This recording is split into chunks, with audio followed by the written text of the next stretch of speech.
중국에 독일 최신 백신이 공급되며 극비리에 공급될 가능성이 있다. 독일 현지 소식통의 말입니다.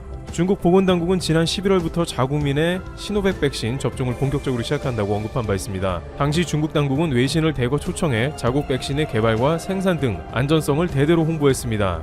이는 미국이나 영국 등 유명 제약사의 코로나19 백신이 임상 과정에서 부작용이 보고되는 가운데 중국의 백신은 이런 사례가 공개된 적이 없어 서구 매체들이 의혹을 제기했기 때문이었습니다. 중국 당국은 이미 시노백과 시노팜이 임상 중인 코로나19 응급 백신을 사용한 건수가 10만 건을 넘어섰다며 의료 종사자와 해외 노동자, 백신 산업 종사자 등에게 백신을 접종했으며 아직 부작용이 나타난 사람은 없다면서 중국 백신이 안정적이며 코로나19의 가장 효과적인 백신임을 강력히 주장하고 있습니다.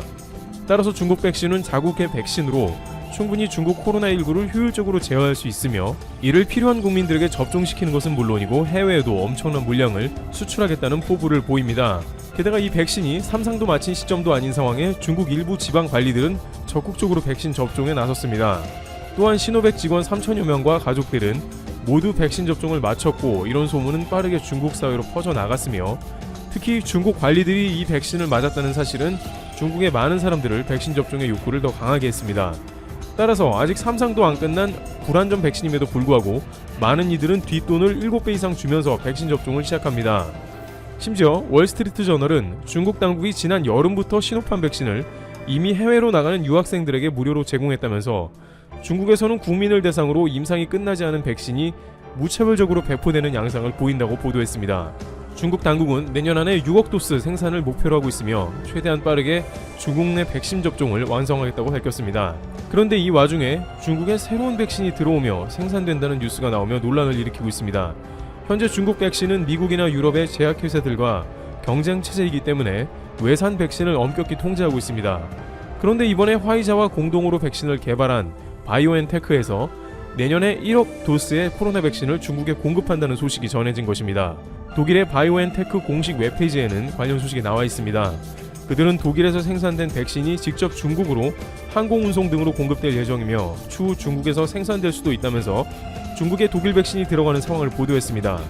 그런데 놀라운 것은 이 백신은 현재 화이자나 모더나가 적용 중인 기술인 mRNA 백신으로 서방세에서 가장 선호하면서 효과가 좋은 안정적인 백신이라고 밝혀진 것입니다. 이미 5천만의 분에 대해 2억 5천만 유로가 성금으로 지급되었으며 나머지는 중국 도착 후 대금이 나갑니다. 또한 이 백신은 장수성에서 18세부터 85세까지 약 1000명을 상대로 임상을 진행 중으로 확인된 것입니다. 실제 독일의 mRNA 백신이 중국에 이 제품이 들어오는 것으로 공식 확인된 것입니다. 그런데 이 소식 자체가 중국 본토 네티즌들에게 적지 않은 의구심을 안겨주고 있는 상황입니다. 왜 중국 백신이 안전하다고 하면서 mRNA 방식의 독일발 서구 백신이 중국에 들어오는 것이며 중국 인구는 14억이 넘는데 그에 비해서 겨우 1억 도스밖에 들어오지 않냐는 것입니다. 물론 바이오엔테크도 1억 도스를 생산하는 것은 일반적으로 적은 물량은 결코 아니지만 중국이 워낙 인구가 많아서 1억 도스도 중국에는 적은 물량이기 때문입니다. 중국 당국은 당장 가능한 최대한 물량을 계약한 것입니다. 그런데 그 1억 도스를 누가 맞냐는 질문도 제기되는데요. 이에 관해서 독일의 논평과 청스광은 공공연한 비밀일 수도 있지만 독일 mRNA 1억 도스 물량은 공산당원을 위한 것이며 대부분 고위 관리들과 그 가족들이 접종하게 될 것이며 고위 기업 임원을 비롯한 일부 사람들에게만 돌아갈 게 확실하다는 의견을 제기하고 있습니다. 그러면서 아직 중국 국가의 주요 인물들이 시노백이나 시노팜을 맞는 장면이 나오지 않고 있다고 하면서 백신이 안전하다면 그들이 미국의 대통령이나 부통령 같은 사람들처럼 먼저 TV 앞에서 생방송으로 백신을 접종해야 하지만 왜 안 맞는지 다시 한번 생각해봐야 한다고 했습니다. 실제 푸틴 대통령도 코로나에 90% 효과가 있다는 러시아의 스푸트니크5를 아직 접종 안 하고 있습니다. 미국 RFA가 인터뷰한 청스광은 독일의 바이오엔테크의 mRNA 백신이 극비리의 공산당원에게 공급될 것으로 예측합니다. 그는 중국 공산당을 비롯한 각종 관련 단체의 인원이 9천만 명으로 파악되며 이들에게 우선권이 있다고 합니다. 앞서 중국 네티즌들은 독일의 백신이 1억 도스밖에 들어오지 않으며 불만을 표했다고 언급한 바 있습니다만 여기서 한 가지의 분위기를 읽을 수 있는 것은 생각보다 많은 중국 네티즌들은 자국보다 독일 백신을 선호하며 mRNA 방식의 백신을 맞기 원한다는 것입니다. 이것에 대해서 중국 현지의 첸이라는 소식통은 외부에서는 중국 백신이 인기가 좋다고 보도가 나가지만 실제로 중국 내부에서는 중국에서 생산된 백신을 믿지 못하는 경우가 많고 대부분은 중국의 수입 백신이 들어오길 희망한다는 것입니다. 그러나 마침 독일 백신이 들어온다는 뉴스가 나왔어도 일반인은 이 백신을 구경도 못할 확률이 크다는 겁니다. 이것은 고위험층이 아닌 지도자층이나 일부 고위급 인사들에게 백신이 먼저 지급되는 도덕적 해이 현상인데, 심지어 미국의 스탠퍼드 병원에서도 현재 비슷한 시위가 이어지고 있다고 전해지고 있습니다. 스탠퍼드 병원에서는 5,000개의 화이자 백신이 공급되었는데 일부 환자 대면 레지던트를 제외하고 나머지는 감염 확률이 낮은 고위급 의사나 병원 부장들에게 먼저 돌아가서 시위가 이어지고 있다는 것입니다. 하지만 중국은 다른 게 있는데 이를 철저하게 공산당에 공급되는 것을 숨긴다는 점이라고 합니다.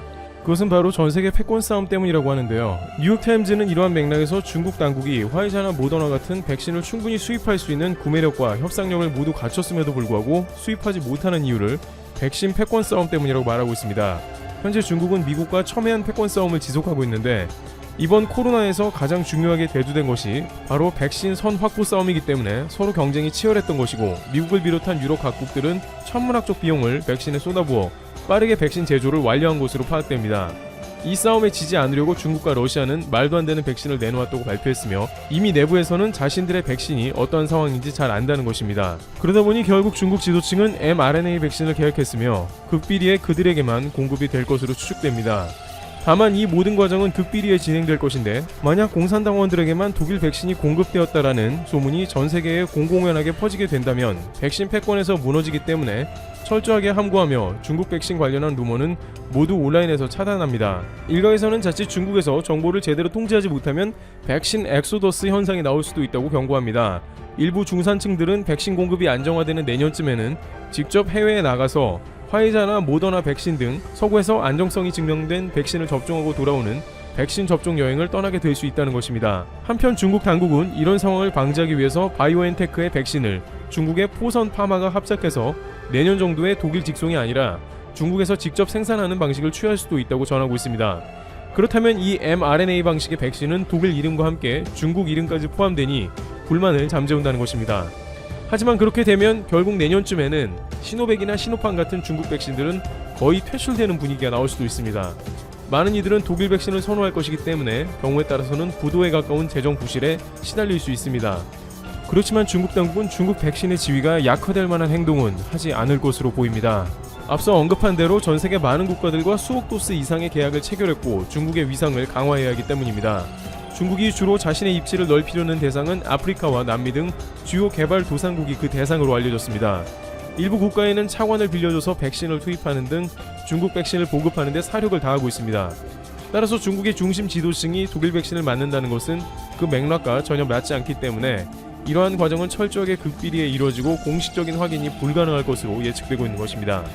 또한 중국 당국은 백신이든 뭐든 최대한 역량으로 자신들의 우군 만들기를 힘쓰고 있는 상황입니다.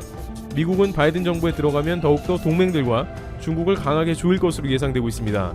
바이든의 참모진은 트럼프 대통령 때보다 더욱더 중국을 잘 알고 공격적인 사람들로 배치가 되었습니다. 게다가 트럼프 대통령은 자신의 임기가 끝나가지만 중국 관련 제재를 최대한 늘려가고 있는 상황입니다. 결국 중국 당국은 백신 공급은 최대한 지속하면서도 독일 백신을 따로 수입하는 이중적인 모습이 나온 것입니다. 이와 같이 독일 바이오엔테크사의 중국 공급 백신 소식은 다양한 해석을 낳으며 과연 이것이 무슨 의미인지에 대해 관련 소식 통해 논의가 이어지고 있습니다. 중국에 수입된 독일 백신을 누가 맞느냐가 관심사가 되고 있는 것입니다. 트래블튜브 여기서 마치겠습니다. 감사합니다.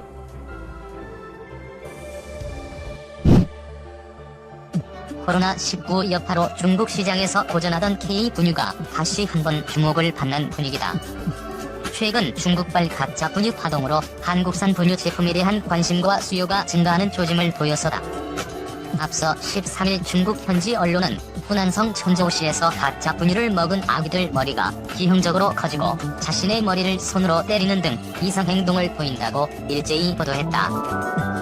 관련 공업용 멜라닌 분유 파동으로 큰 홍역을 지른 것을 비롯해 중국은 잊을만하면 가짜 분유 사건이 재발하고 있다.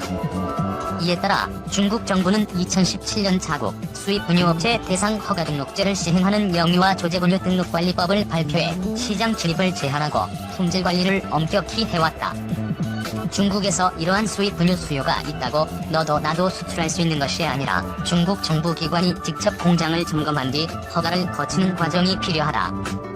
국내에서는 현재 메일유업, 롯데푸드, 남양유업 각 3개 브랜드 9개 제품만이 중국에 수출하고 있다. 중국 정부는 또 1공장 당 3개 브랜드만 허가를 내주고 있다.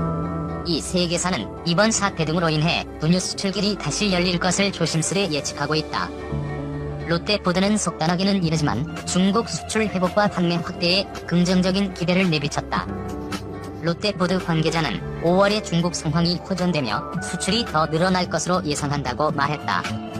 롯데푸드는 강원도 횡성 1공장에서 생산하고 있는 분유 브랜드인 위드맘과 그랑노블, 희안지 등 3개 브랜드를 등록했다.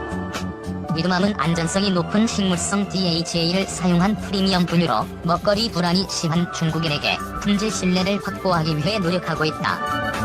메일유업은 중국 시장이 최근 코로나19로 인해 어려운 상황이라 13일 중국 분유 파동 이슈는 지켜봐야 한다고 내다봤다. 메일유업 관계자는 중국 시장에서 한국 분유는 꾸준히 증가했지만 아직 시장 점유율은 다국적 기업들이 장악하고 있어 한국 분유 점유율은 1% 정도밖에 되지 않는다고 설명했다.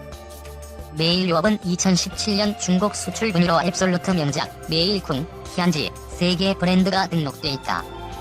중국 시장에 판매하는 제품도 철저한 안전관리에 기반한 고품질 분유로 입소문이 나 현지 소비자들 사이에서 좋은 반응을 얻고 있다.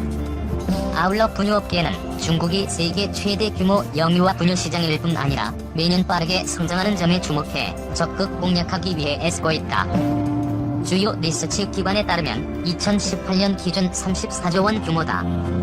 중국 분유 시장 50% 이상은 외국산이 차지하고 있고 이 가운데 다시 네덜란드, 뉴질랜드, 프랑스, 아일랜드, 독일 5개국이 전체 82%를 차지한다. 특히 국가시장관리감독 총국은 분유는 식품안전법에 따라 철저하게 등록해 품질 관리를 하는 품목으로 소비자들은 분유 제품이 당국의 허가를 받았는지 등을 면밀하게 살핀 후 구매해야 할 것이라고 밝혔다. 문제의 분유를 먹은 영유아들은 몸에 습진이 나고 체중이 감소하며 심지어 두개골이 과도하게 커지는 부작용을 겪었다. 하루에도 몇 번씩 자기 머리를 때리는 이상 행동을 하는 경우도 있었다. 일부 영유아는 키와 지능, 행동 능력이 일반 영유아보다 현저히 떨어지고 심각한 경우 장기 손상 증상까지 나타났다. 이 가짜 분유는 영양 성분이 거의 없는 고체 음료로 드러났으며 이 분유를 먹은 일부 영유아는 필수 영양소가 부족해 부록병 진단을 받았다. 부록병은 비타민 D 결핍으로 일어나는 뼈의 병으로 비타민 D가 부족하면 뼈에 칼슘이 붙기 어려워 뼈의 변형이나 성장 장애 등이 일어난다. 더구나 이 가짜 분유를 제조한 기업의 대주주가 중국의 유명 분유 기업 창업자라는 사실이 드러나면서 중국 사회의 공분은 더욱 커지고 있다. 가짜 분유를 제조한 웨이러커 건강공업공사의 대주주인 샤오스후는 중국의 유명 분유 기업 아오여우를 동업자들과 함께 공동 창업한 인물이다. 아오여우는 호주에서 원료를 조달한다는 점을 강조해 중국에서 큰 인기를 끄는 분유 브랜드 중 하나로 자리 잡았다. 샤오스후는 2016년 회사를 떠난 후 메이어우가 오유업 등의 분유 회사를 잇따라 창업했다. 웨이러커는 그가 만든 4번째 회사다. 중국에서 불량 분유 사건은 처음이 아니다. 지난 2003년에는 안후이성에서 저질 분유를 먹은 아이들의 머리가 커지는 증상을 보였는데 이 사건으로 영유아 13명이 숨졌다. 2008년에는 인체에 유해한 화학 물질인 멜라민이 함유된 분유가 널리 유통돼 적어도 6명의 영유아가 숨지고 30만 명이 피해를 보았다. 업체들은 단백질 함량을 속이기 위해 멜라민을 분유에 첨가한 것으로 드러났다. 2013년에는 스위스 헤로그룹의 중국 총대리점인 헤로 수출입 유한공사가 생산 허가도 받지 않은 채 가짜 분유를 만들어 판매했다. 이들은 가짜 분유를 네덜란드산 캐릭케어 분유라고 속여왔지만 실상은 정체불명의 수입 분유의 유통기간이 지난 분유를 혼합해 판매한 사실이 조사 결과 확인됐다. 오리온 초코파이가 지난해 중국과 베트남에서 국내를 제친 매출 실적을 올렸다. 베트남에서는 제사상에도 오르기도 하는 세계인의 간식이 된 초코파이와 관련 오리온은 내수 시장을 겨냥한 마케팅 강화에 나섰다.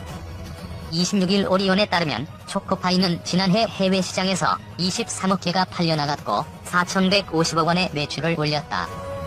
중국에서는 1,890억 원의 매출을, 베트남에서는 920억 원의 매출을 기록했다. 국내 830억 원 매출을 넘어서는 수치다.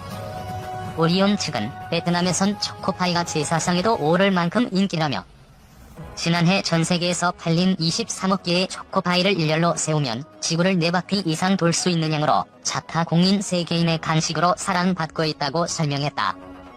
초코파이는 1974년 첫 출시 이후 지난해까지 한국, 중국, 베트남, 러시아 등 글로벌 확산 누적 매출 5조 2,420억 원을 기록했다.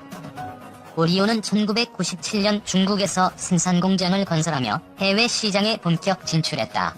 이어 2006년 베트남과 러시아에 생산 공장을 설립하며 글로벌 시장 공략 확대에 나서고 있는 상황이다.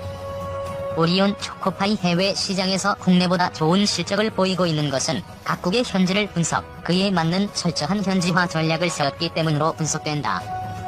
중국에서는 좋은 친구라는 뜻의 하오리오 파이로 현지 제품명을 정하고 중국인들이 인간관계에서 가장 중시하는 가치인 인자를 패키지에 삽입해 감성적인 마케팅을 펼쳐왔다.